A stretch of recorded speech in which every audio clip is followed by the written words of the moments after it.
Story. Struggling single dad fixes woman's tractor. She returns in a jet, changing their lives forever. The farm wasn't so much a property, as it was a patchwork quilt of mended fences and fading memories. From the road, it had a certain charm, a rustic, tired beauty. The farmhouse, a two-story wooden structure, wore its peeling white paint like sunburnt skin, a testament to decades of unforgiving summer sun and harsh winters. The ghost of laughter seemed to linger by the old tire swing, hanging from the mighty oak in the front yard, its rope frayed, its motion now dictated only by the whims of the wind. This was Leo's world. And it was shrinking. His day began not with the crow of a rooster, but with the stubborn, rhythmic drip, drip, drip of the pipe under the kitchen sink. He was on his back, the damp, musty smell of old wood filling his nostrils. His knuckles were scraped raw, his face smudged with grease. The wrench in his hand felt like a lead weight, not because of its size, but because of what it represented. Another temporary fix. Another problem solved with grit and ingenuity instead of the one thing he didn't have: money. With a final, grunting twist, the dripping stopped. A small victory. Leo slid out from under the sink and rose to his feet, his back groaning in protest. He was only 30, but he felt ancient, worn down by a relentless tide of responsibility. He looked at his hands, the nails permanently rimmed with black, the calluses thick as leather. These were good hands, skilled hands. They could diagnose a sick engine by its cough, coax life back into rusted machinery, and build anything his daughter could dream up from scrap wood. But they couldn't conjure dollar bills out of thin air. Outside, the real treasure of the farm was playing. 7-year-old Lily, his daughter, was the sun around which Leo's weary planet orbited. Her hair was the color of dandelion fluff, and her laughter was the only sound that could reliably drown out the anxious hum in his head. She was crouched in the dirt near the porch, her tongue stuck out in concentration as she meticulously arranged a collection of twigs, smooth stones, and clover flowers. "What are you building, sweetheart?" Leo asked, his voice softer and lighter than it had any right to be. She looked up, her blue eyes, a perfect mirror of her mother's, sparkling with pride. "It's our castle, Daddy. See?" She pointed a grubby finger. "This is the big tower where I sleep, and this big rock is your workshop. And this part," she traced a wide circle in the dirt with a stick, "is the garden. So you won't be so tired all the time." The words, so innocent, struck him like a physical blow. He forced a smile, crouching beside her to inspect the magnificent structure. "It's the best castle I've ever seen, Lilybug." He saw the world through her eyes for a moment, not a place of decay and debt, but a kingdom of possibility. He drew his strength from her unsmudged optimism, but it was a loan he feared he could never repay. The illusion shattered, as it always did, with the sight of the mail truck rumbling down their long gravel driveway. The walk to the mailbox was a pilgrimage Leo dreaded every day. It was a quarter-mile of dirt and dust that felt like a march toward judgment. He pulled open the squeaking metal door, and a cold dread seeped into his bones, chilling him despite the warm morning air. There it was. A small stack of envelopes held together by a rubber band, a mundane collection that felt as menacing as a loaded gun. He didn't need to open them to know what they contained. The angry red of the past due stamp on the electric bill. The sterile, official window of the envelope from Oak Ridge County Bank, the one that held the mortgage. The one from Green Valley Pediatrics, a gentle reminder that even a child's health came with a price tag. Hope was a currency he had long run out of. Back at the house, he sat at the scarred wooden kitchen table, the one he and Anna had bought at a flea market a lifetime ago. He laid the bills out in a neat row, a firing squad of his failures. The numbers swam before his eyes. He wasn't just behind, he was buried. The small engine repair jobs he picked up from neighboring farms barely covered groceries. The dream of reopening his own full-service auto shop, Leo and Son's Garage, his father had called his, had died with Anna in the twisted wreck on Highway 41. The irony was a constant, bitter pill. A man who dedicated his life to fixing machines couldn't prevent the one failure that mattered most. Now, all he had left of that dream was this farm, their shared sanctuary, and he was losing it. The bank had been patient, but their letters were becoming less polite. The legal jargon growing sharper, clearer. Words like delinquency were being replaced with foreclosure. He ran a hand over his face, The rough scrape of his stubble a reminder of how little he cared for his own upkeep anymore. His focus was singular. Lily. He had to protect her from this. He had to shield her from the fear that gnawed at him in the dead of night, the cold panic that made his heart race. He was her father, her protector, her hero. What kind of hero gets his castle repossessed? That evening, the weight became almost unbearable. After a simple dinner of scrambled eggs and toast, all he could afford, until a small payment for fixing a neighbor's water pump came through, it was time for bed. He tucked Lily into her small bed, the quilt handmade by her grandmother, another ghost in their house of memories. The room was sparse, but Lily had filled it with her art crayon drawings of rainbows, smiling suns, and, of course, castles. She looked up at him, her expression serious. "Daddy?" "Yeah, Lilybug." Her voice was a small, quiet thing. "Are we poor?" The question hung in the air, heavy and sharp. It was the question he'd been dreading for months. He saw it in the eyes of the other parents at the school pickup, in the pitying glance of the cashier at the grocery store. Now, to hear it from his own daughter, was a blade twisting in his gut. He wanted to lie. He wanted to say, "Of course not, sweetheart. Everything is fine." But the words wouldn't form. Lying to her felt like a betrayal worse than any financial failure. He sat on the edge of her bed and took her small hand in his. He looked around the room, at the crayon drawings taped to the wall, at the moonlight streaming through the clean glass of the window he'd reglazed himself, at the sweet, innocent face of the only person who mattered in the world. He finally found his voice, a rough, thick whisper. "No, sweetheart." He swallowed hard. "We're not poor. We're rich. We're rich in sunshine and stories. We have the whole sky for a roof and all these fields to run in. We're the richest people in the world." She seemed to accept this, her child's mind finding the poetry in his desperate words. She smiled, a sleepy, contented smile. "Okay, Daddy, I love our castle."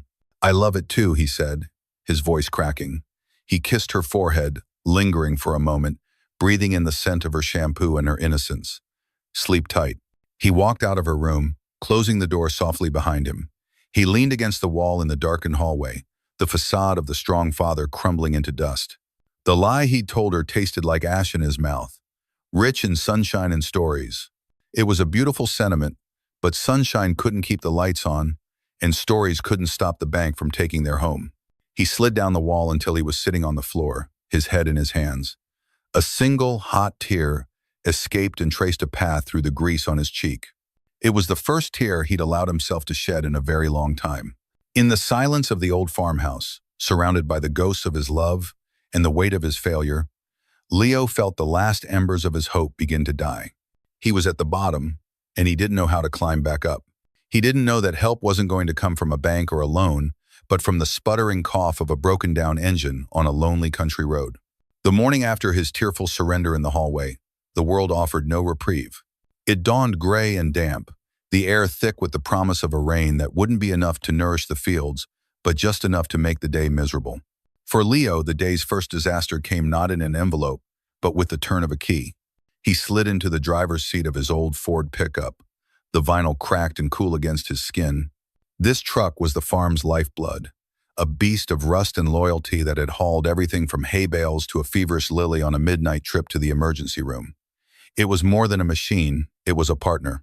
Today, however, the partnership was on shaky ground. He turned the key. The engine gave a pathetic, sputtering cough, whined for a moment, and then fell silent. No, Leo muttered, his forehead resting against the cold steering wheel.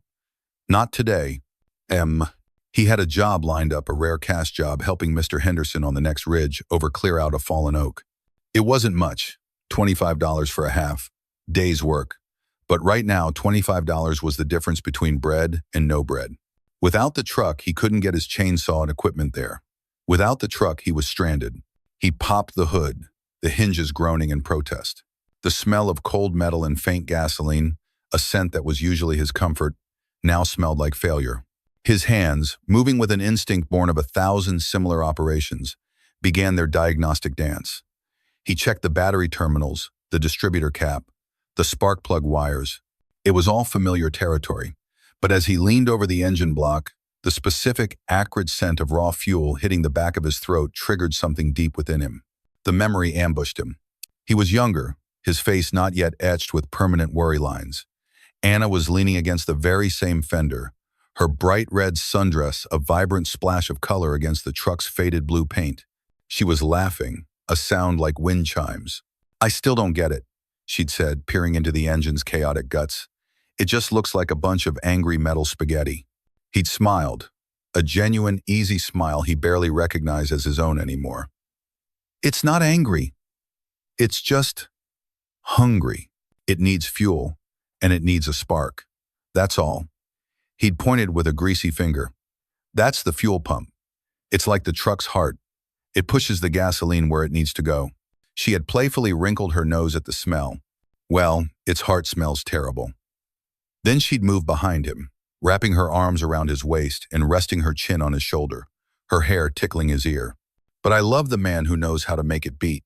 The memory faded, leaving a hollow ache in his chest. He blinked, the gray morning light feeling harsher than before. He had found the problem. Just as he'd told Anna all those years ago, the heart had given out. The fuel pump was dead. A replacement would cost $70 he absolutely did not have. For a moment, a wave of pure despair washed over him. He felt an almost overwhelming urge to just slam the hood shut, walk inside, and let the world crumble.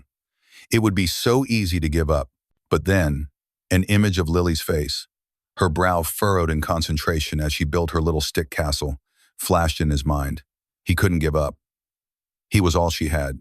With a heavy sigh, he turned toward the barn. The barn was Leo's sanctuary and his tomb, a cathedral of silence and forgotten ambitions. Sunlight streamed in dusty shafts through the gaps in the roof, illuminating dancing motes of hay and dust. In the corner, covered by a stained canvas tarp, sat the skeletons of his past dreams. Chief among them was a massive, rusted green grain harvester. He and Anna had bought it at an auction, full of grand plans. They were going to harvest their small wheat field themselves, maybe even contract out to other small farms. It was going to be the first big step towards self-sufficiency. They had spent a whole summer working on it, their laughter echoing in the cavernous space. The memory of its engine roaring to life for the first time was one of his happiest. The memory of it sitting silent the following autumn was one of his worst. Another flashback, this one sharper, colder. The police officer at his door, hat in his hands, the phrase, head-on collision, the world dissolving into a meaningless, soundless void. The harvester, their symbol of a shared future, became a monument to his loss. He couldn't bear to look at it, let alone use it. After Anna was gone, the fields lay fallow, and the harvester began its slow surrender to rust and time. Now, it was his only hope. He threw the tarp off, the canvas stiff and heavy. The machine looked like a sleeping iron giant. Its own fuel pump was a different model, incompatible with his Ford.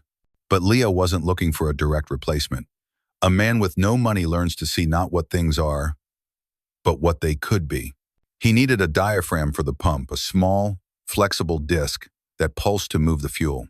The harvester's was rotten, but the housing that held it, a small cast iron component, was almost the right size. He could make it work. It would require fabricating a custom gasket and modifying the actuator arm. It was a delicate, surgical procedure with crude tools. It was exactly the kind of challenge he was built for.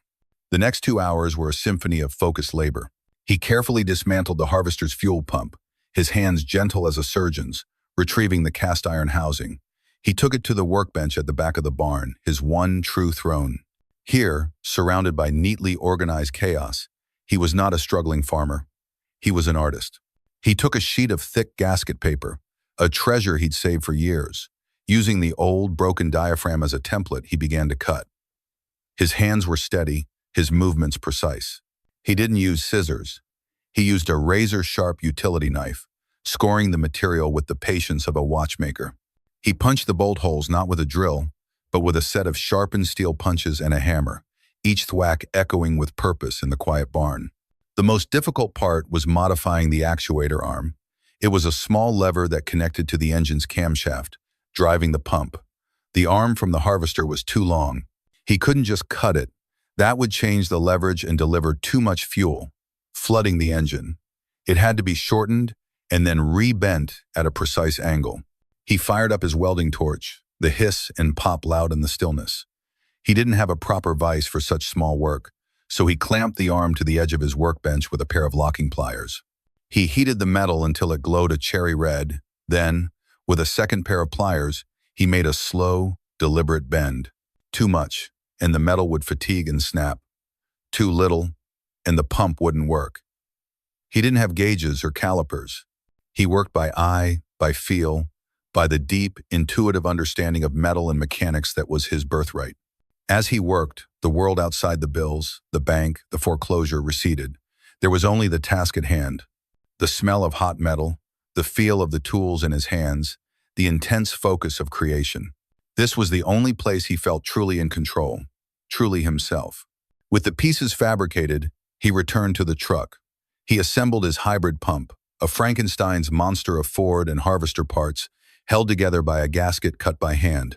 He fitted it into place, his fingers deftly tightening the bolts in the cramped space. He reconnected the fuel lines. He stood back, wiping a smear of grease from his brow with the back of his wrist. It was a long shot. 100 things could be wrong. The gasket could leak, the arm could be angled incorrectly, the whole thing could simply fall apart. He walked to the cab and slid behind the wheel, his heart pounding a nervous rhythm against his ribs. He took a deep breath. "Come on, old girl," he whispered. "For Anna. For Lily." He turned the key. The engine sputtered once, twice. It coughed a plume of black smoke from the tailpipe, and then, miraculously, it settled into a low, steady, beautiful rumble. The sound was the sweetest music he had ever heard. A wave of relief so profound it almost buckled his knees washed over him. He had done it. He had wrestled a victory from the jaws of absolute defeat. It was in this moment of weary triumph that a new sound intruded, the crunch of gravel under a different set of tires. He looked up to see an old station wagon pulling into his driveway. It was Mrs. Gable from 2 farms down, a kind, bustling woman with flour perpetually on her apron. She got out of her car holding a casserole dish wrapped in a tea towel. "Leo, dear," she called out, her voice full of a warmth that bordered on pity. "I saw your truck was still here and thought you might not have gotten to Mr. Henderson's. I made too much of this chicken casserole last night." Leo shut the hood of the truck, the clang of the metal sounding final and firm. He forced a smile. "That's mighty kind of you, Mrs. Gable. I was just having a little trouble getting her started." She eyed the grease on his hands and face, the exhaustion in his eyes. "Just a little trouble?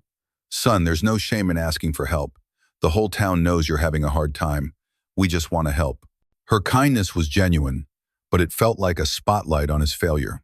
His pride, the last thing he owned outright, bristled.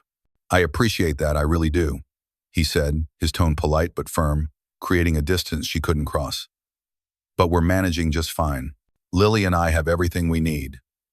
He accepted the casserole because refusing it would be rude. "Thank you. This smells wonderful."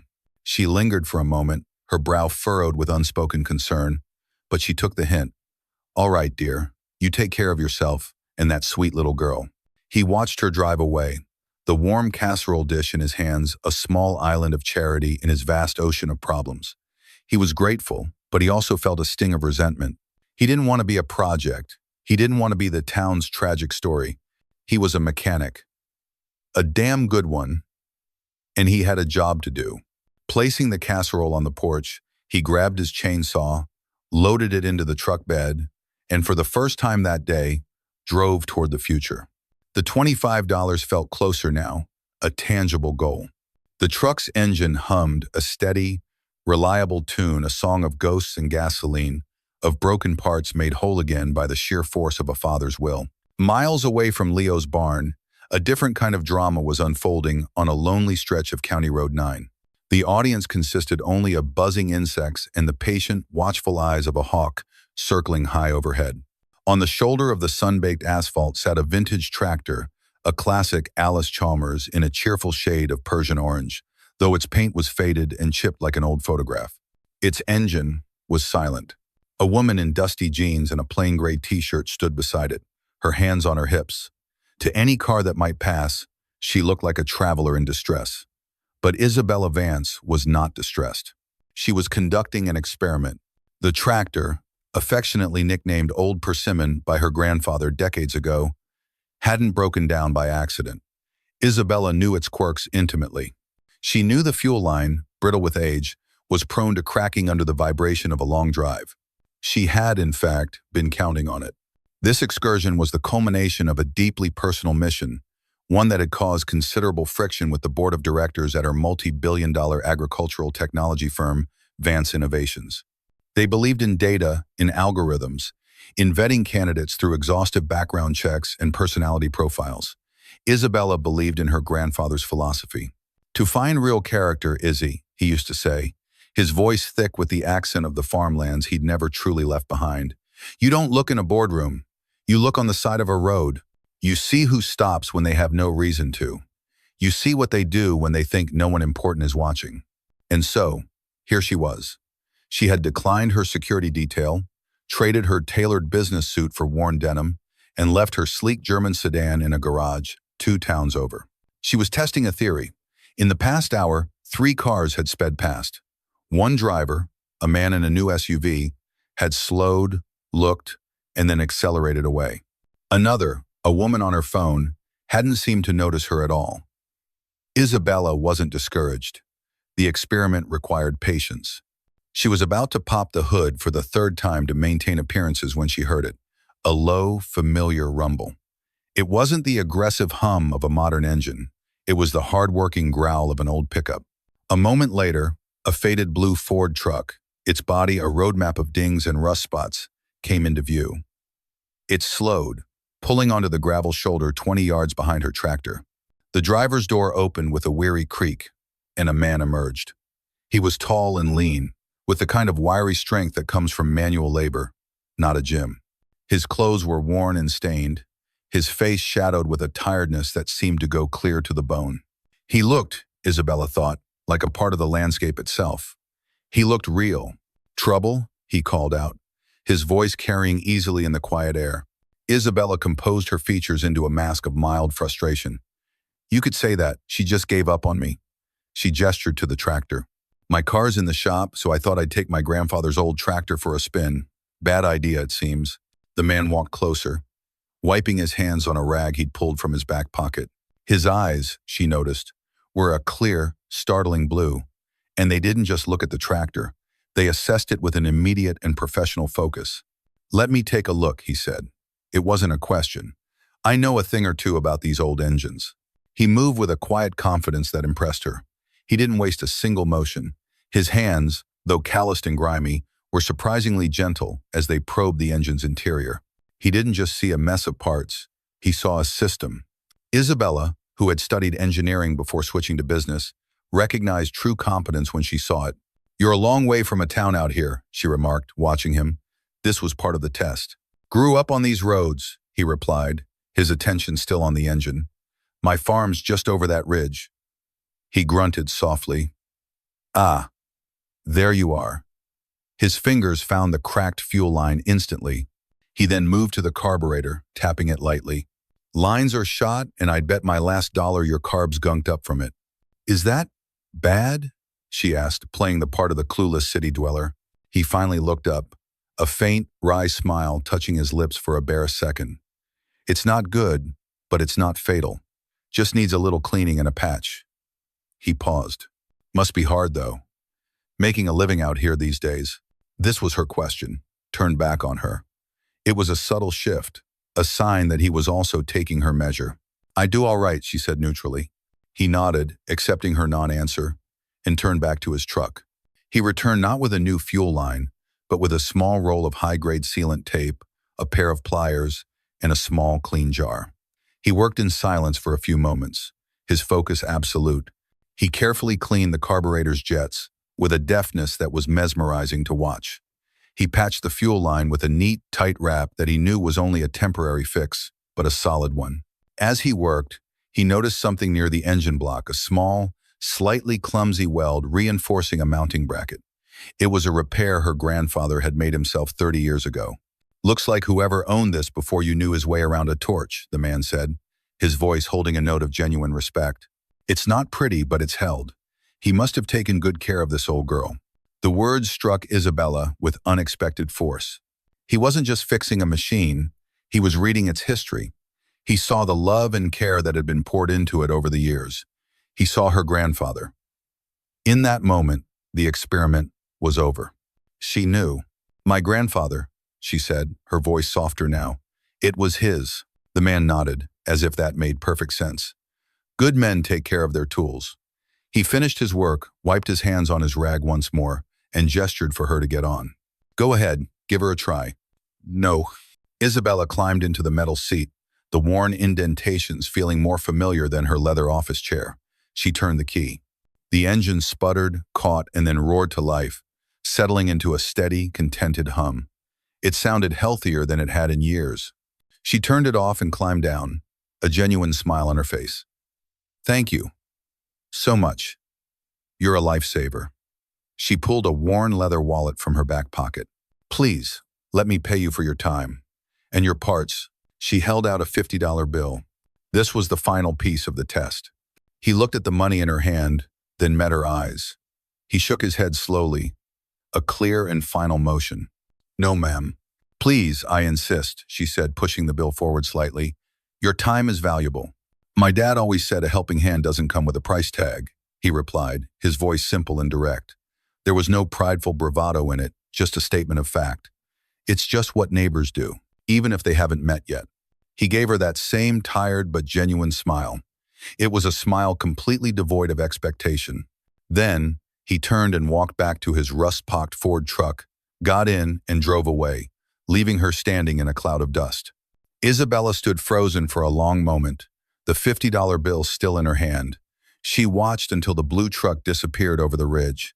She looked at old Persimmon, humming contentedly. She looked at the empty road. Her grandfather had been right. She hadn't just found a skilled mechanic. She hadn't just found a kind stranger. In the weary posture, the expert hands, and the steadfast refusal of payment, she had found something her company's billions couldn't buy, and its high-powered recruiters could never identify on a resume. She had found character. She pulled out her smartphone, a sleek device that looked utterly alien in the rustic setting. She scrolled through her contacts, past the names of executives, politicians, and billionaires, and found the one she was looking for. Assistant Chloe. She typed a short, decisive message. "I found him. Get the dossier on the farmer from County Road 9. His name is Leo. Prepare the Heritage Project briefing. I'm going to need the jet." As she sent the message, a hawk cried out overhead, its wild, free sound echoing across the fields. Isabella felt a surge of certainty, so powerful it was almost electric. The board would call it reckless. Her COO would call it sentimental. She called it a sound investment. The Ford's engine hummed its new, steady song all the way back from Mr. Henderson's ridge. In Leo's pocket, nestled in a clean corner away from the grease-stained rag, was a crisp $20 bill and a crumpled 5. It wasn't a fortune, but it was real. It was cash, earned with his own 2 hands and a bit of sweat. The feeling was a forgotten luxury. For the first time in what felt like months, a fragile tendril of hope began to unfurl in his chest. The encounter with the woman on the road had left a strange residue. It wasn't just that he'd been able to help.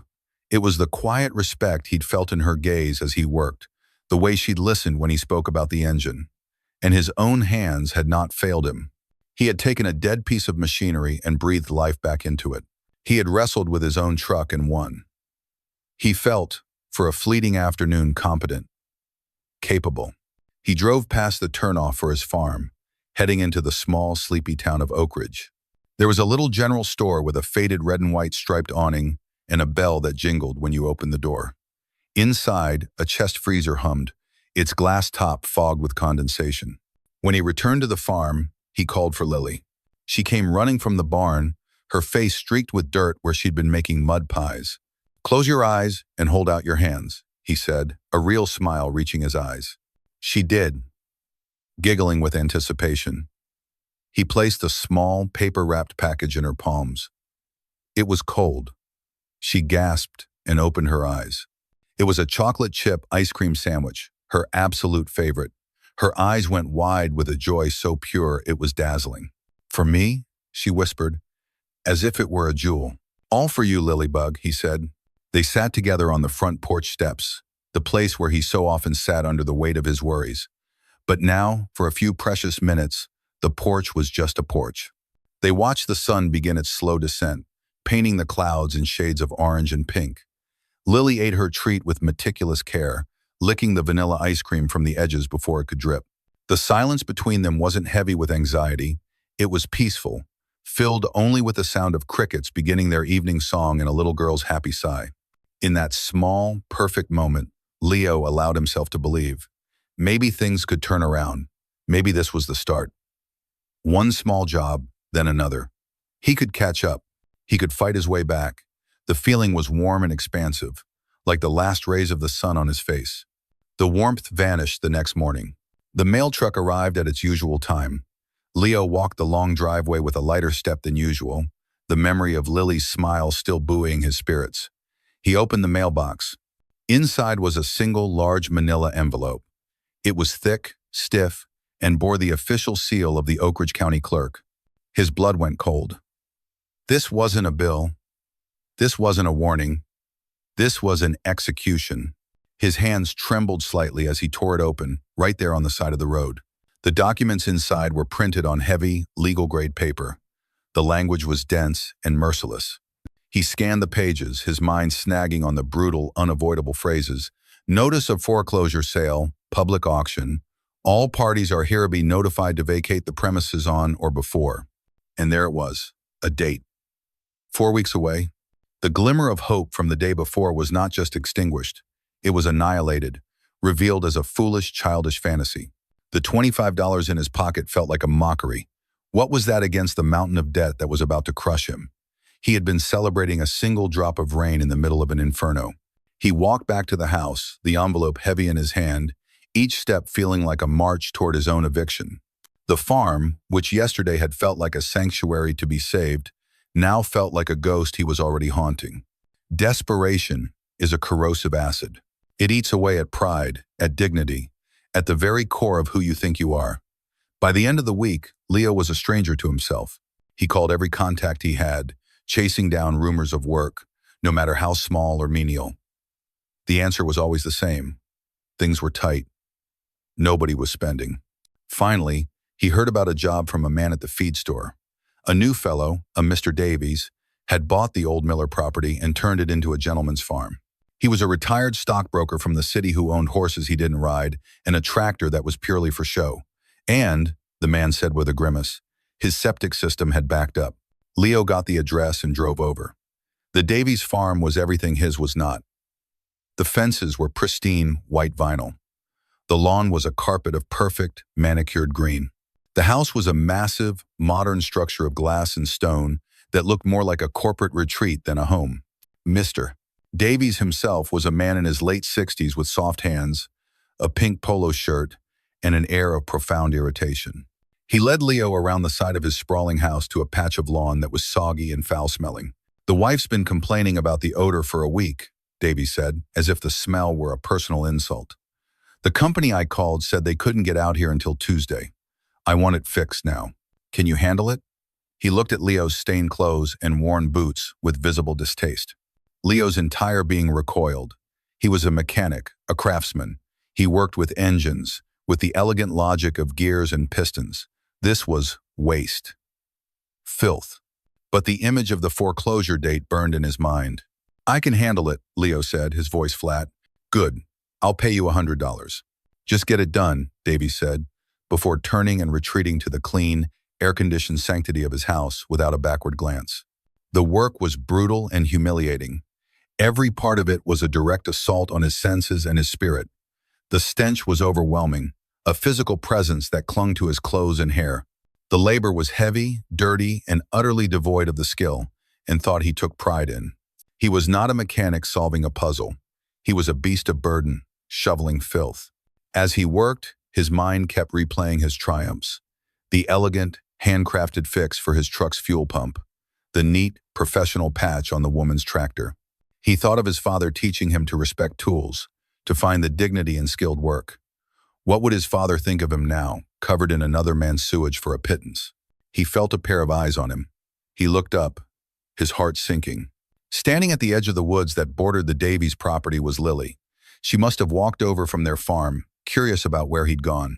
She wasn't close enough to smell the worst of it, but she was close enough to see him. She stood there, small and silent, her head tilted. Her expression wasn't one of disgust, but of deep confusion. She was looking at her father, her hero, who was covered in mud and shame, his shoulders slumped in defeat. He wanted to call out to her, to tell her to go home, but he couldn't. He was frozen with humiliation. After a long moment, she turned and quietly walked back into the woods. When the job was finally done, Leo took Mr. Davies's $100 bill with a mumbled thanks and drove home. He stripped off his filthy clothes in the yard, hosed himself down with cold water from the spigot, and scrubbed his skin raw. But he couldn't wash away the feeling of degradation. Later that night, the house was silent. Leo walked down the hall toward his bedroom, his body aching, his soul scraped hollow. He passed Lily's room and noticed her door was ajar. He heard a tiny, whispering voice from within. He paused, his hand on the doorframe, and listened. It was Lily. She was saying her prayers. "And God bless Daddy," she whispered into the darkness. There was a pause, and then she added, her voice trembling slightly, "And please, can you send an angel to help him? He's so sad all the time. Please make him stop being sad." The words struck Leo with the force of a physical blow. They bypassed his pride, his financial terror, his exhaustion, and went straight to the core of his heart, shattering what little was left. He had tried so desperately to shield her from his pain, to build a wall around her with his own body. But he had failed. His sadness wasn't a secret. It was a poison that was leaking through the cracks, infecting the one person he was trying to protect. He wasn't just losing their home. He was breaking his daughter's heart. He stumbled back from her door, a silent sob catching in his throat. He went into the kitchen and sat at the table in the dark. The foreclosure notice lay where he had left it.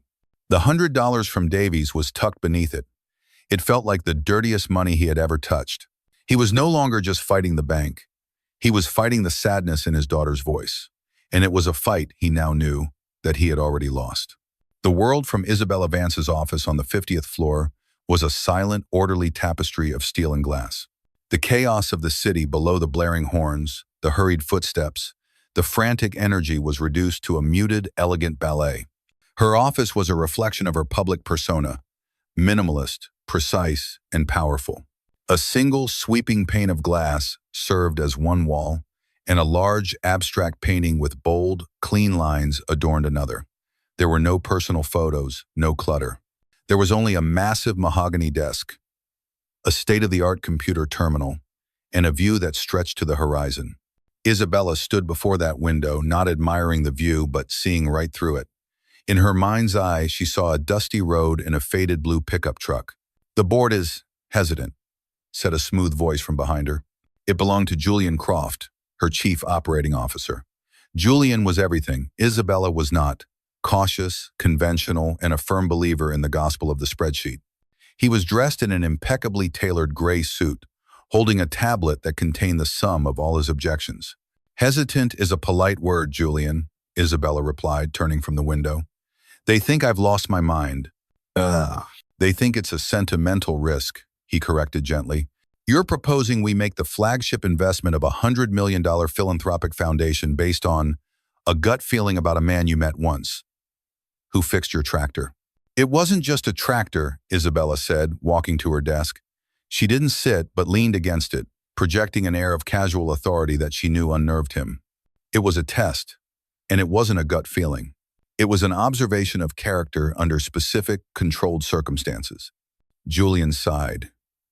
"Isabella, we have a system for this, a rigorous application process, financial audits, psychological vetting. We could fund a dozen proven, data-supported community co-ops for the resources you want to pour into this one project." He couldn't bring himself to call Leo by name. Isabella picked up a small, smooth stone from her otherwise empty desk. It was a skipping stone, taken from the creek that ran behind her grandfather's farmhouse. "My grandfather started with nothing but this farm. He built an empire that became Vance Innovations. Do you know how he chose his first business partners?" Julian remained silent, knowing a rhetorical question when he heard one. He didn't look at their ledgers. Isabella continued, turning the stone over in her fingers. He went fishing with them. He helped them mend a fence. He put them in a situation where their true nature would show through the cracks of their professional persona.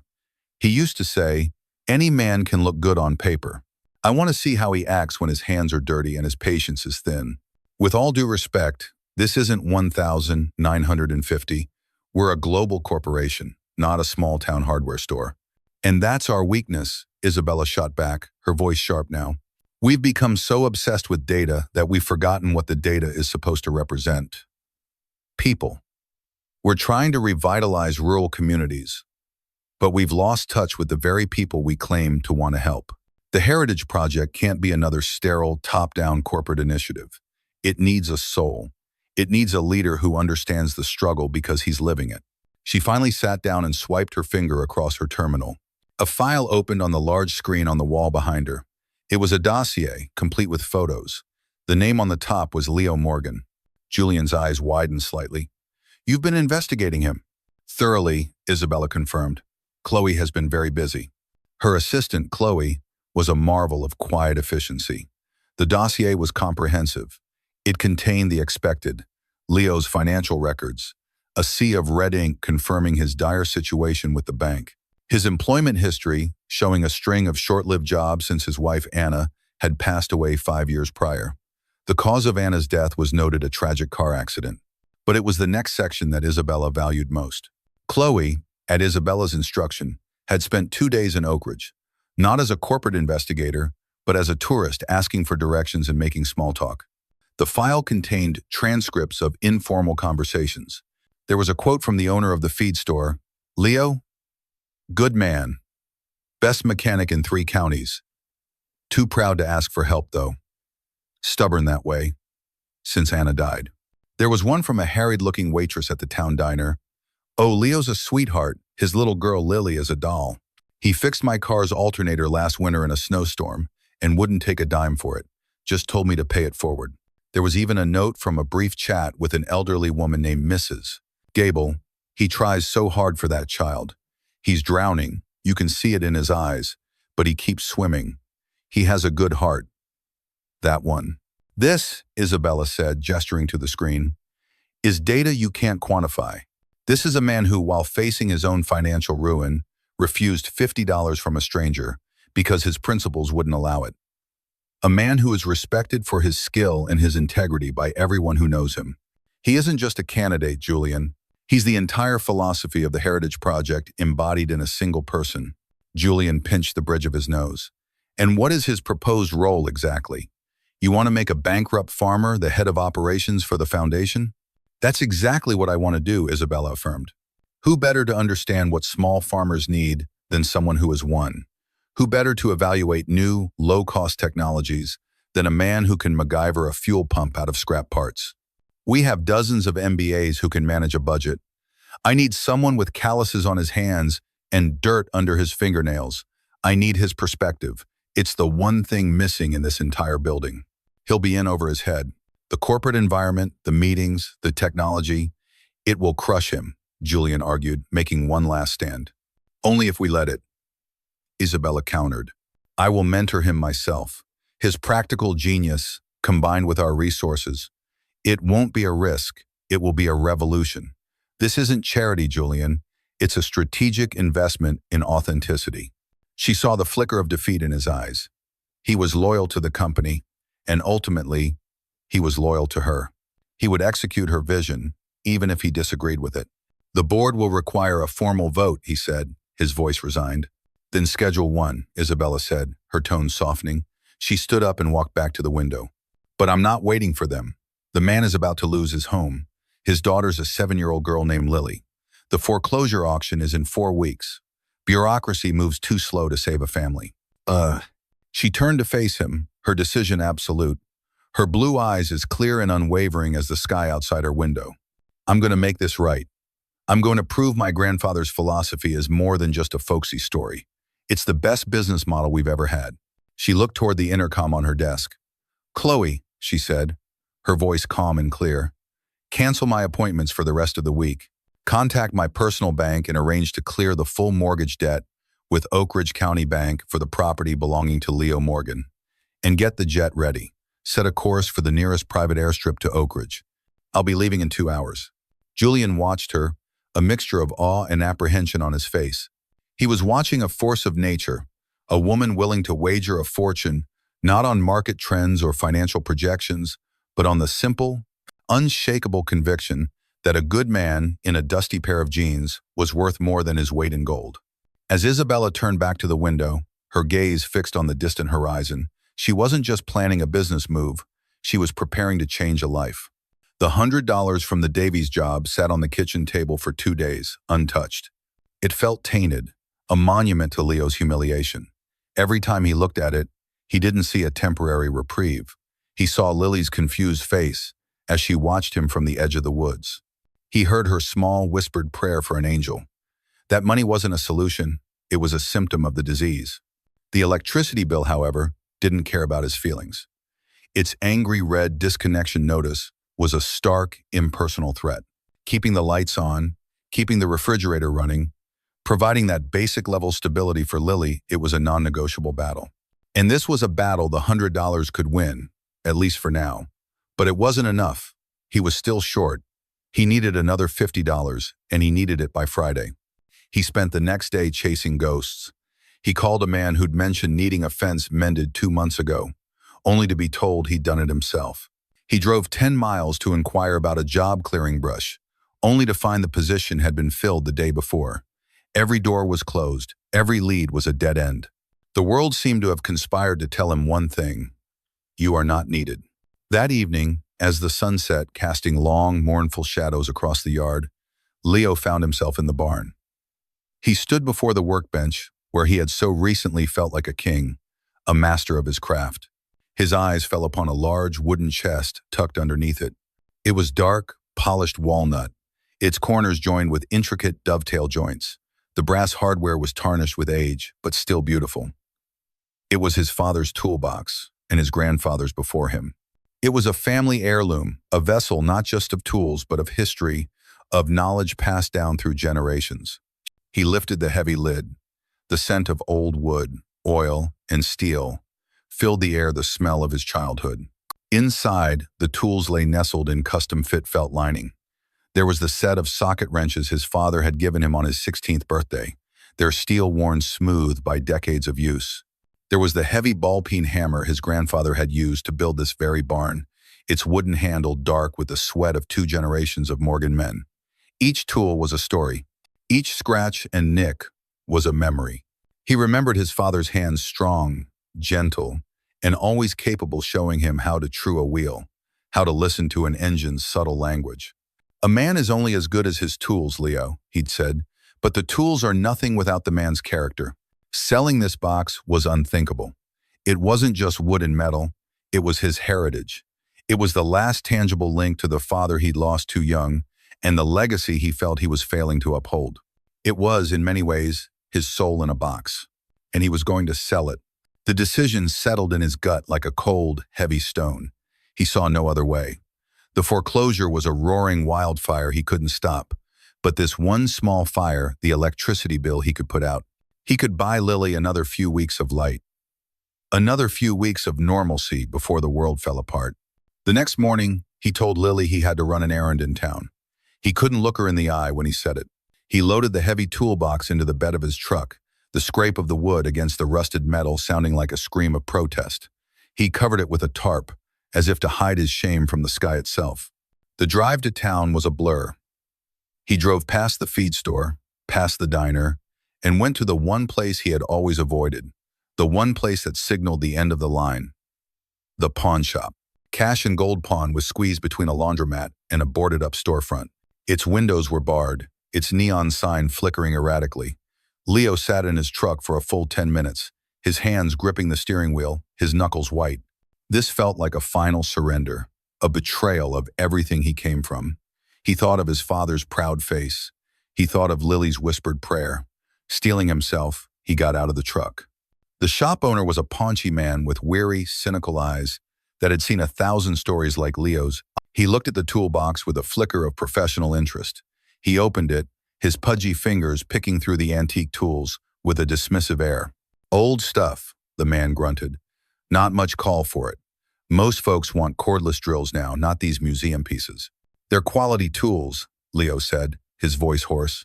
Some of them are 100 years old, forged steel. They don't make them like this anymore. And yeah, everybody's grandpa had the best tools in the world, the owner said, unimpressed. He picked up a wrench, weighed it in his hand, and dropped it back into the box with a dull clank. I'll give you $60 for the lot. The offer was a physical insult. The tools alone were worth 10 times that. The box itself was a priceless antique. 60? Leo choked out. That's nothing. The owner shrugged. Look, pal, I gotta make a profit. It'll sit on my shelf for a year before some hobbyist buys it. $60, take it or leave it. Leo felt a surge of hot, angry pride. He wanted to tell the man what he could do with his $60. He wanted to pack up his father's legacy, take it home, and let the power company shut off the lights. But then he saw Lily's face in his mind. He saw her eating her ice cream sandwich on the porch, a moment of joy he had bought for a few dollars. What was his pride worth compared to that? What was a box of tools worth compared to keeping his daughter's world from going dark? He looked at the owner, the fight draining out of him, leaving a cold, hollow emptiness. I'll take it, he said, the words tasting like poison. He walked out of the pawn shop with 3 $20 bills in his pocket, feeling lighter and heavier all at once. He didn't look back. He couldn't bear to see his father's toolbox sitting on the counter under the flickering fluorescent lights, a price tag waiting to be stuck to its lid. He drove straight to the utility office and paid the bill. The woman behind the counter gave him a receipt. It was a hollow victory. He had traded his past for a few more weeks of a present he couldn't sustain. He had kept the lights on, but something inside him had gone dark. When he got back to the farm, he parked the truck and went straight to the barn. He stood for a long time in front of the workbench, staring at the empty space underneath it. The dust outline of the toolbox was still there, a perfect rectangle of absence. It was a wound, a place where something vital had been amputated. A small noise made him turn. Lily was standing in the doorway of the barn, holding her crayon drawing of the castle, the one with the big garden.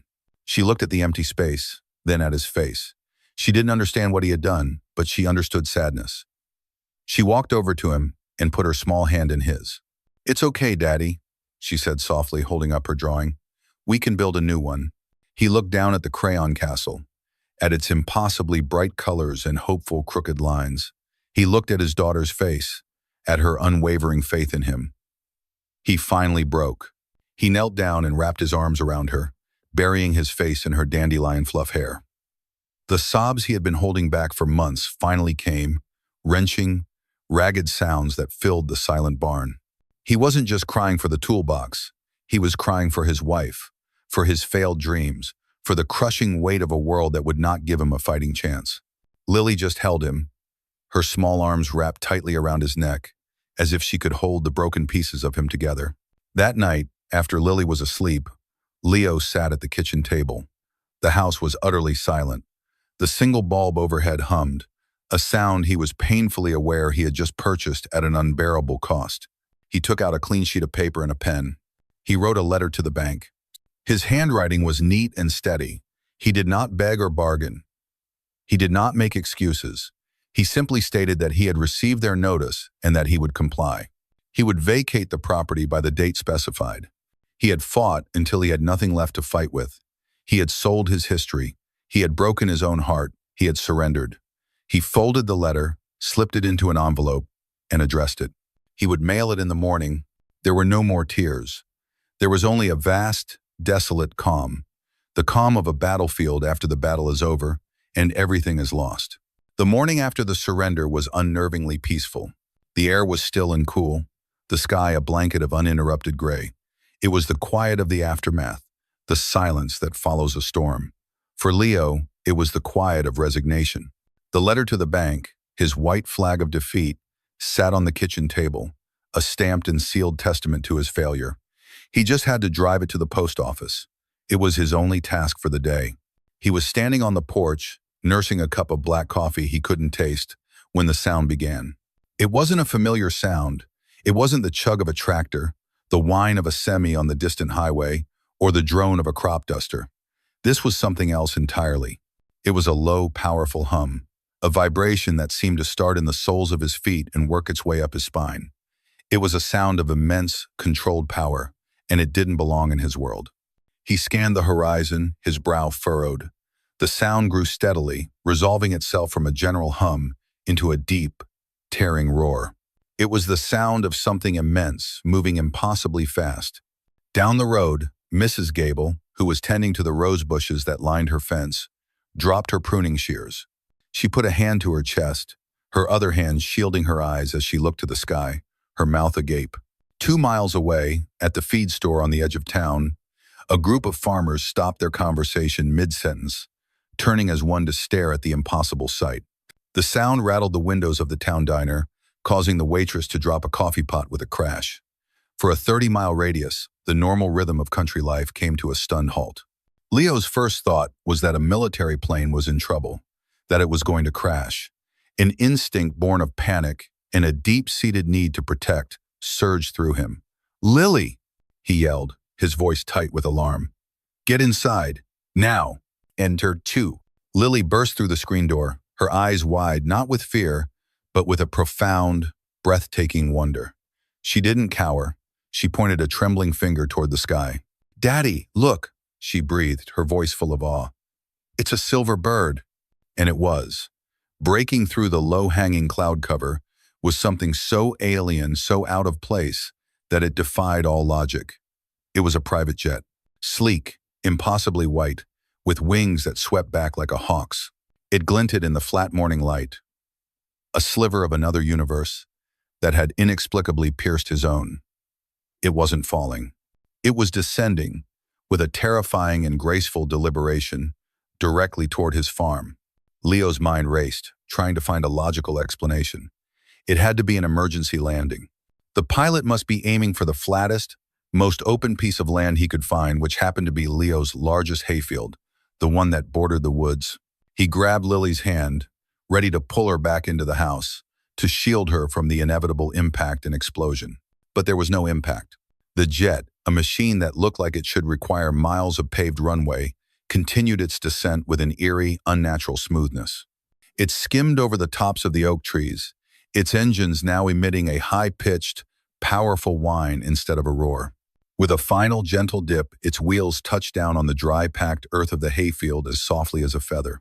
It rolled for a few hundred yards across the flat terrain, its powerful brakes slowing it with impossible efficiency, and came to a stop not 200 yards from their barn.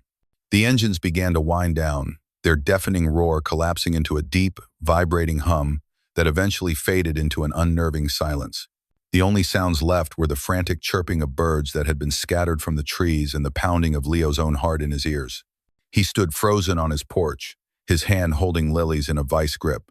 His mind was a blank slate. He couldn't process what he was seeing. A private jet, a machine he'd only ever seen in movies, a symbol of a world of wealth and power so far removed from his own it might as well be on Mars, was sitting in his field.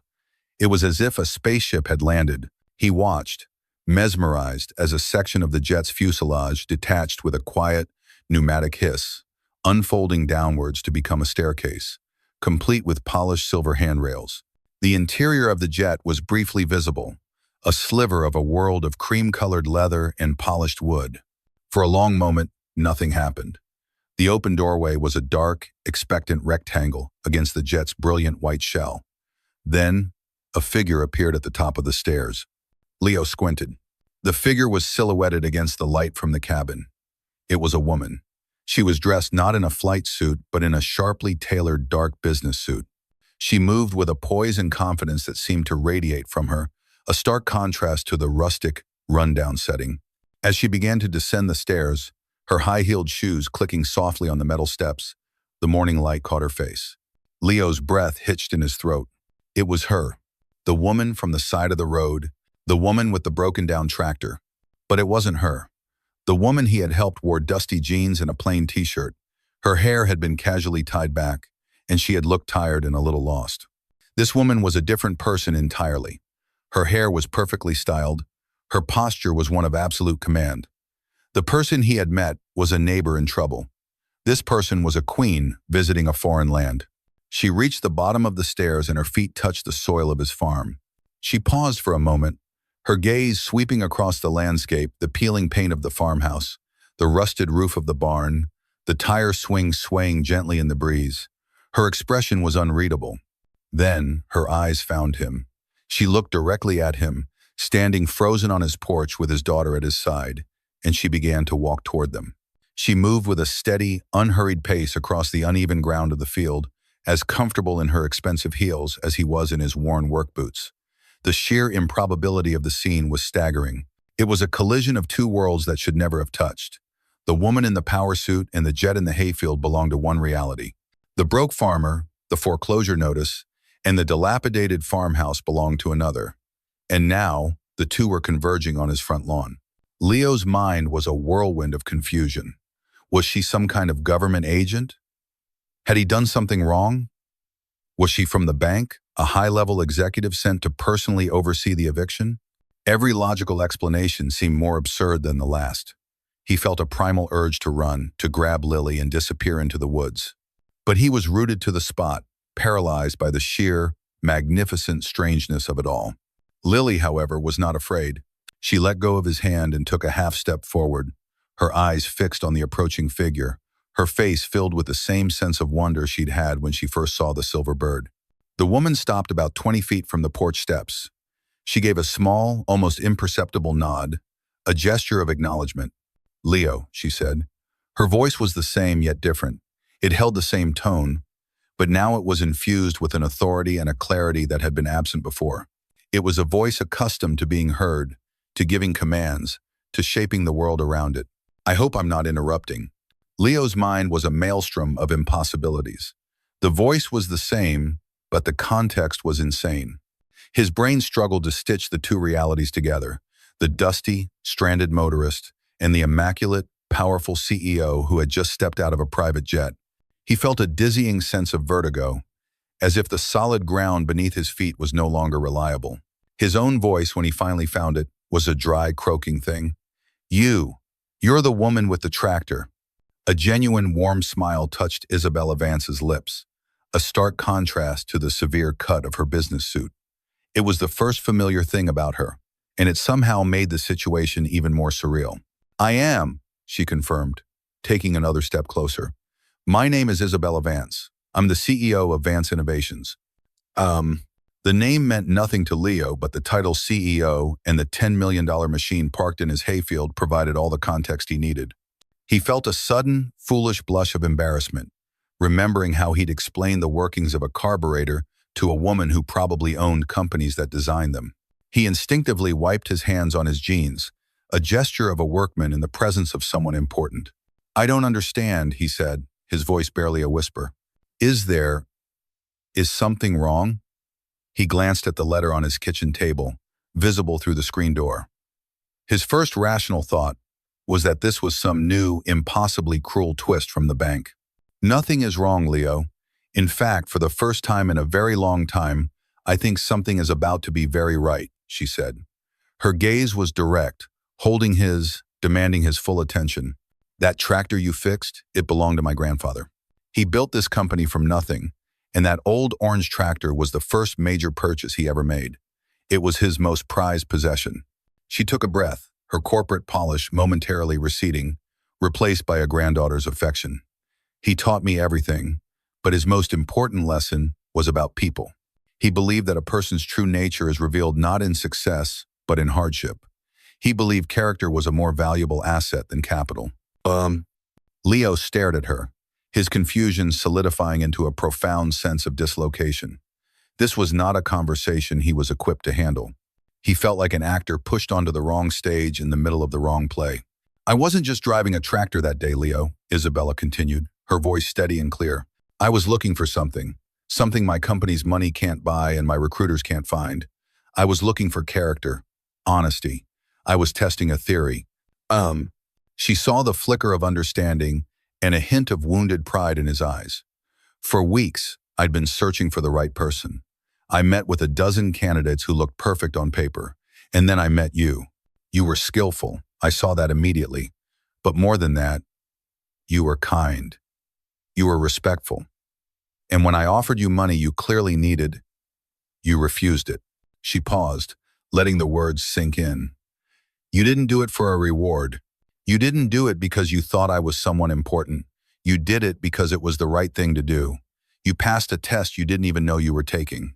From a sleek leather portfolio she carried, she produced a single, thick document. She held it out to him. Your mortgage has been paid in full, she said, her voice softening. Consider it a long overdue payment for fixing my grandfather's tractor, and a thank you for proving his philosophy was right. Ezer. Leo looked at the paper she was holding out, then back at her face. He didn't move. He couldn't. His mind refused to accept her words. They were a fantasy, a cruel joke. Go on, she urged gently. Take it. With a hand that trembled visibly, Leo reached out and took the document. The paper was heavy, official. At the top was the letterhead of the Oak Ridge County Bank.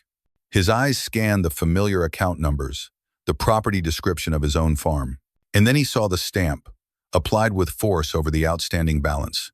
2 words, stamped in bold red ink, paid in full. He stared at the words, his vision blurring. He had spent months, years, staring at their opposites. Past due, final notice, foreclosure. Those words had become the bars of his prison. These 2 new words were a key he never knew existed. He felt his knees weaken, a wave of lightheadedness washing over him. He gripped the paper tighter, as if it were the only thing holding him upright. But why?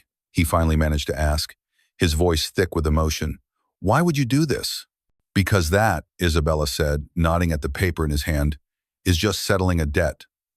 That's the easy part. But that's not the main reason I'm here. She took a step closer, her expression shifting from benevolence to business. I'm launching a new foundation, Leo. It's called the Heritage Project.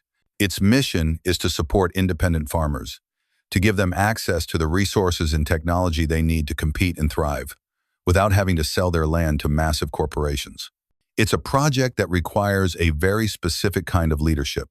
Her eyes bored into his, intense and serious. I need someone to run the on-the-ground operations, someone who understands the struggle because they've lived it, someone who knows the soul of an engine and the heart of a farmer. I have a dozen people on my payroll who can make a PowerPoint presentation. I don't have a single one who can rebuild a fuel pump with scrap parts and a will to survive. Leo was speechless. He felt like he was being hit by wave after wave, each one larger than the last. He couldn't breathe. I need you, Leo, she stated, her voice leaving no room for doubt. I'm offering you a job, head of field operations for the foundation. You'll be helping hundreds of farmers just like you. You'll be testing new equipment, designing practical solutions, and making sure our help is the kind of help that actually works. And you'll be paid a salary that ensures you never have to look at a foreclosure notice again. The sheer, audacious scale of the offer was too much to absorb. It was a lifeline thrown from a spaceship. He looked from Isabella's determined face to the impossible jet sitting in his field, then down to the life-altering document in his hands. It felt like a dream, and he was terrified he was about to wake up back at his kitchen table, the letter of surrender still waiting for him. His pride, a stubborn and wounded animal, whispered that this was impossible, that a handout this large was just a gilded cage. And then he looked at Lily. His daughter had been watching the entire exchange with a child's unfiltered curiosity. She wasn't looking at the jet or the important-looking papers. She was looking at Isabella, and she was smiling. It was a small, shy smile. She saw not a threat, or a trick, or a source of charity. She saw the woman her father had helped, the woman who had arrived in a silver bird, the woman who was making her daddy's sad eyes look different. In his daughter's trusting gaze, Leo's world snapped back into focus. This wasn't about his pride. This wasn't about his own feelings of inadequacy or disbelief. This was about Lily. This was about her future. This was the angel she had prayed for, arriving not with wings of feathers, but of polished aluminum. This was a chance to give her the life he'd only ever been able to promise in whispers, the life represented by her crayon drawing of a castle. Isabella saw the shift in his eyes. She saw the internal battle, and she saw its resolution. Just say yes, Leo, she said softly. He looked up from his daughter's face and met Isabella's gaze. The wall of his disbelief, his pride, his despair, finally crumbled. The 2 words that had been lodged in his throat, trapped behind a lifetime of struggle, finally broke free. Yes, he said. The word was quiet, but it was the heaviest thing he had ever lifted.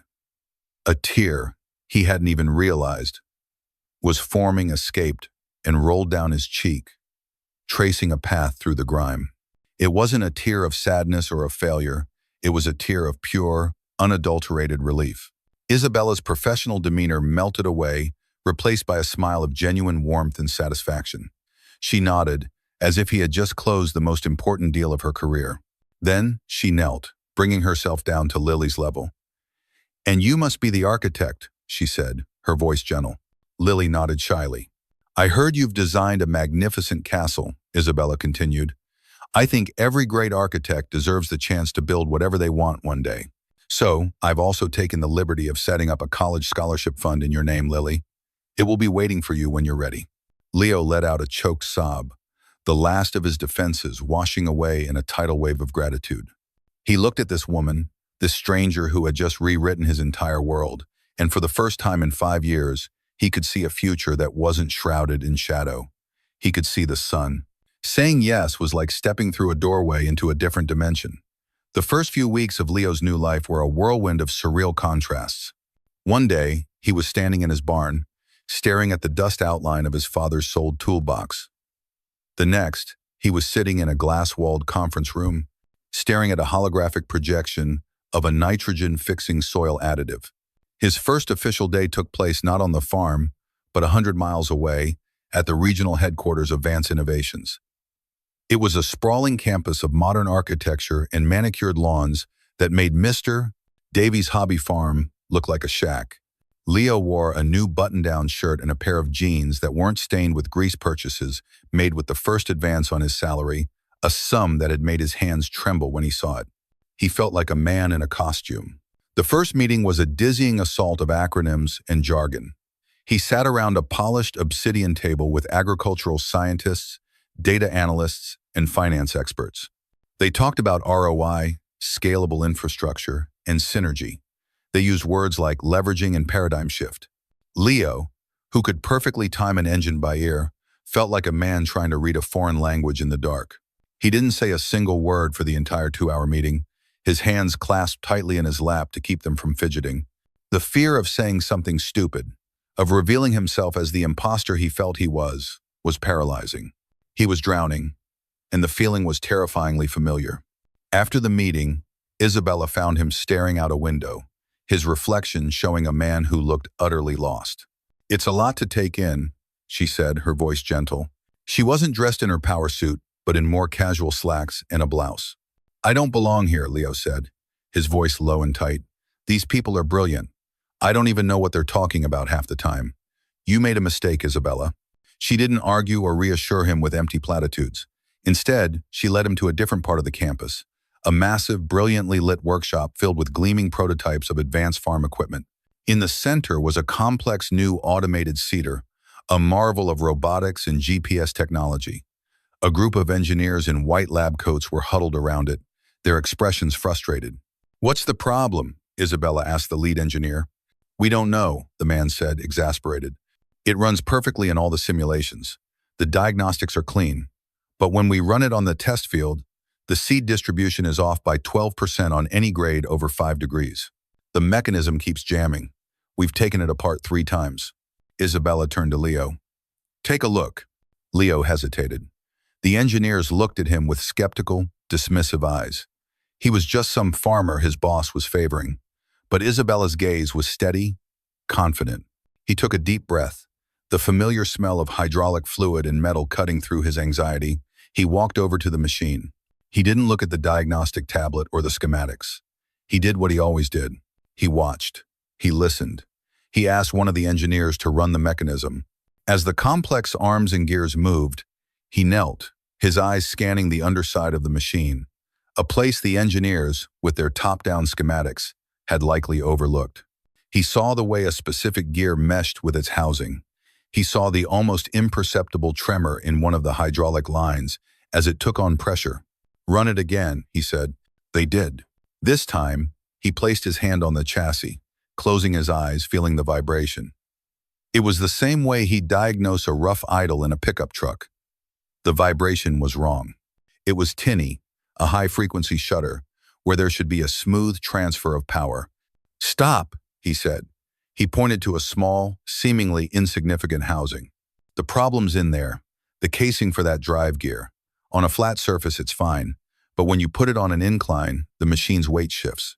It's putting a fractional amount of torque on the main chassis, just enough to misalign that gear by less than a millimeter. That's what's causing the jam." The lead engineer scoffed. "That's impossible. It was milled to precise specifications." "The specs are for the part," Leo countered, his confidence growing as he stood on familiar ground. "They don't account for how the weight of a 2-ton machine torques the frame on a hillside. The simulation is perfect. The real world isn't." He looked at the engineers. "You don't need to redesign the whole system. Just reinforce the bracket on that housing and shim the gear with a neoprene washer to absorb the vibration. It'll cost you about $5. There was a stunned silence. Isabella watched, a proud, knowing smile on her face. The engineers, their skepticism replaced by grudging respect, began to disassemble the housing. An hour later, after implementing Leo's fix, the automated seeder performed flawlessly on the test field's steepest incline. That day, the dynamic shifted. Leo became Isabella's secret weapon. In meetings, when the talk became too abstract, she would turn to him. "Leo, what does this mean for a man trying to get a crop in before the first frost?" she would ask. Or, "Leo, forget the data for a second. Will this actually work when it's covered in mud and a hydraulic line blows?" He became the translator, the bridge between the sterile lab and the messy reality of a working farm. He learned the corporate jargon, but he never lost his own language. His initial imposter syndrome slowly faded, replaced by a quiet confidence. He realized Isabella hadn't hired him despite his background. She had hired him because of it. His calloused hands and the knowledge they held were his greatest assets. His first major project was a perfect test of his new role. The foundation identified a family farm 3 counties over, the Rollins farm, on the verge of bankruptcy. Their irrigation system, a patchwork of old pumps and leaky pipes, had failed at the start of a dry spell, threatening their entire crop. They couldn't afford a new system and couldn't get a loan to fix the old one. Leo drove out to see them. The Rollins farm felt achingly familiar. He saw the same exhaustion in Mr. Selm, Rollins's eyes that he used to see in his own mirror. He saw the same quiet fear. But this time, Leo wasn't a fellow sufferer. He was here to help. He spent a day walking their fields, analyzing their ancient system. The Vance Innovations engineers had proposed a full replacement, a state-of-the-art drip irrigation system costing tens of thousands of dollars. It was efficient, but it was overkill. Leo designed a different solution. He kept the Rollins' main pump, which he discovered was a sturdy, reliable old model that just needed a proper overhaul. He personally rebuilt it, machining a new part in the Vance workshop that was no longer manufactured. He then combined this old-school heart with new-school technology, mapping out a hybrid system that used some of the new water-saving drip lines in the most critical areas while keeping the old sprinklers in others. His solution cost less than a third of the original proposal and could be implemented in half the time. He didn't just email the plan. He stayed for 3 days, working side by side with Mr. Rollins and his son to install it. He taught them how to maintain the new components and how to get the most out of their old pump. He shared a meal at their kitchen table. When he left, their crops were saved, and he had earned their trust, not as a corporate benefactor, but as a fellow farmer. The project was a resounding success, becoming the model for the Heritage Project's entire operational philosophy. The changes in Leo's life rippled outwards, reaching his own home. With a steady income and the mortgage gone, the old farmhouse began to heal. A crew came in to fix the roof and install new insulation. The plumbing was completely redone, and the constant drip, drip, drip under the sink was silenced forever. But much of the work Leo did himself. On weekends, he and Lily would work together. They repainted the house, not a stark, sterile white, but a warm, cheerful yellow that Lily picked out. He tore down the old, rotting porch, and with a set of new, high-quality tools that brought a lump to his throat every time he used them, he built a new one. It was wide and sturdy, with a swing big enough for 2. The farm was no longer a place of beautiful decay. It was being reborn. It was becoming the castle from Lily's drawings. A home built not on a foundation of fear and debt, but on a foundation of purpose, security, and a father's love, finally unburdened. One evening, sitting on their new swing, watching the fireflies begin to dot the twilight, Lily leaned her head on his shoulder. "You don't look so tired anymore, Daddy," she said. Leo smiled, a deep, genuine smile that reached every corner of his soul. He looked at the yellow house, at the healthy fields beyond, and at the bright star of a daughter beside him. He wasn't just building a new castle. He was rebuilding a life. 1 year to the day after a silver jet had scarred his hayfield, Leo stood on a different kind of stage. It was a polished wooden podium, set before a crowd of over 200 people. Behind him, a brand new building of sustainable wood and glass gleamed in the autumn sun. This was the official launch event for the Heritage Project's first regional operations center, built not in a city, but right on the edge of Oak Ridge County, a permanent and powerful anchor in the community it was designed to serve. Leo was a different man. The perpetual exhaustion in his eyes had been replaced by a bright, clear focus. The slump in his shoulders was gone, his posture now straight and confident. He wore a simple but well-fitting suit, a gift from Isabella for the occasion. He looked out at the crowd, a mix of local farmers in their Sunday best, sleek Vance Innovations executives, local press, and even a few government officials, and felt not a flicker of the imposter syndrome that had once plagued him. He cleared his throat, and a respectful silence fell over the audience. "A year ago," he began, his voice steady and amplified by the microphone, "I was standing on my porch, about to lose everything I cared about.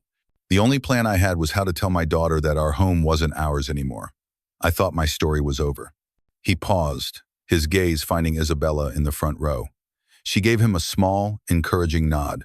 Then, a funny thing happened. A woman I'd helped on the side of the road showed up in a private jet and offered me a second chance. It sounds like a fairy tale, I know. But the most important thing she gave me that day wasn't a job, and it wasn't paying off my mortgage. The most important thing she gave me was a belief that the knowledge in a farmer's hands is just as valuable as the degree on a CEO's wall. He spoke not from a script, but from the heart. He told them about the foundation's work over the past year, not in terms of financial investment, but in stories. He talked about the Rollins family and their saved crop. He talked about a dairy farm they'd helped transition to robotic milkers, allowing the aging owners to keep their farm in the family. He talked about a young couple they'd provided with a low-interest loan to buy their first parcel of land. "The Heritage Project isn't about charity," he declared, his voice ringing with conviction. "Charity can create dependency. This is about investment. It's about investing in the character, the ingenuity, and the resilience that has been the bedrock of this country for generations. We're not here to tell farmers how to farm.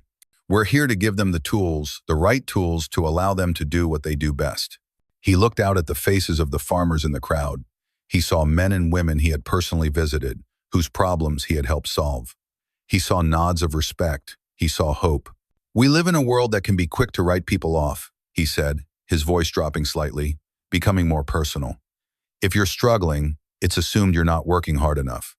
If your tools are old, it's assumed you're obsolete.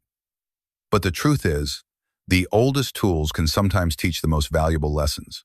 Sometimes, the most important work is done not in a boardroom, but in a dusty barn, long after everyone else has gone home." He gestured to the large, curtained-off area at the side of the stage. "This center is a testament to that idea. It's a place where new technology and old wisdom can meet, where a farmer's problem can be solved by a team of engineers who will actually listen to them. It's a symbol of a new way forward." With a nod to a technician, the heavy velvet curtains began to pull back with a soft, mechanical whir. The crowd gasped. Behind the curtain was a glass atrium, a showroom flooded with natural light, and in the very center, on a raised, polished platform, sat a tractor. It was Isabella's grandfather's Alice Chalmers, old persimmon, but it was no longer the faded, chipped machine Leo had found on the side of the road. It had been meticulously and lovingly restored. Its Persian orange paint was deep and lustrous, gleaming under the showroom lights. Its chrome details were polished to a mirror shine. Its engine block was spotless. It looked brand new, a perfect fossil preserved from another era. It stood there not as an antique, but as a piece of art, a symbol of the entire foundation's origin story. A small brass plaque on the platform read, "Character is the engine that drives progress." This was the first tractor of our founder, a farmer. It is the machine that inspired this foundation, and a permanent reminder that the most valuable investments are those made in people. Andy. Leo concluded his speech. This tractor represents our beginning, and this center, and all of you, represent our future. Thank you. The applause was thunderous. It wasn't just polite clapping, it was a genuine, heartfelt ovation. Leo stepped back from the podium, shaking hands with dignitaries, accepting pats on the back from farmers. But his main focus was finding Isabella. She met him by the atrium, her eyes shining with pride. "My grandfather would have loved that speech," she said quietly. "He would have loved you." "He would have been proud of you," Leo replied, the words coming easily now. Their relationship had evolved from employer-employee to something deeper, a true partnership, a profound friendship built on mutual respect. Later that evening, the celebration was over. The crowds were gone. The only light at the farm came from the warm yellow glow of the house and a sky full of brilliant pinprick stars. The air was crisp and cool. Leo sat on the new porch swing, the one he had built. Beside him sat Lily, now a year older, a year taller. The crayon drawing was no longer taped to her bedroom wall. It was framed, hanging in the hallway. In her lap was not a picture book, but a tablet Isabella had given her, displaying a simple, interactive schematic of a combustion engine. She was tracing the path of a piston with her finger, her brow furrowed in the same look of intense concentration she used to have while building her stick castles. Leo had his arm around her, the familiar weight of her leaning against him a source of comfort so deep it felt like it was part of his own bones. His world was quiet now. The anxious hum of worry had been replaced by the gentle creak of the swing's chains and the peaceful song of the crickets. The jet was long gone. The mortgage papers were filed away. The fancy clothes were in the closet. All the noise and spectacle had faded, and what remained was this: the simple, solid reality of a home, a purpose and a future for his daughter that was as bright and limitless as the starry sky above them. He knew that the tractor hadn't magically fixed his life. The jet hadn't saved him. They were just catalysts. They were the tools that allowed the thing that was already inside him, his skill, his integrity, his father's lessons, his love for his daughter, to finally find purchase in a world that had tried to grind it out of him. The engine had always been there. Isabella had just provided the spark. Lily looked up from her tablet, her blue eyes reflecting the starlight. "It's a real castle now, Daddy," she said with a contented sigh. Leo hugged her close, kissing the top of her head. He looked at their warm, bright home, a beacon in the quiet darkness. "Yes, it is, Lilybug," he whispered. "Yes, it is. A single act of kindness can be a ripple in a pond, but sometimes, if it touches the right heart at the right time, it can be the event that changes the tides of a life." Leo's journey reminds us that our true worth is not measured by our bank account, but by our character, and that the greatest strength is often found in the quiet integrity we show when no one important is watching. Thank you for joining us at UpStory. We hope this story resonated with you. What part of Leo's journey did you connect with the most? Let us know in the comments below, and if you'd like to hear more stories that uplift and inspire, please don't forget to like this video and subscribe to our channel. We are so grateful to have you here with us. Until next time.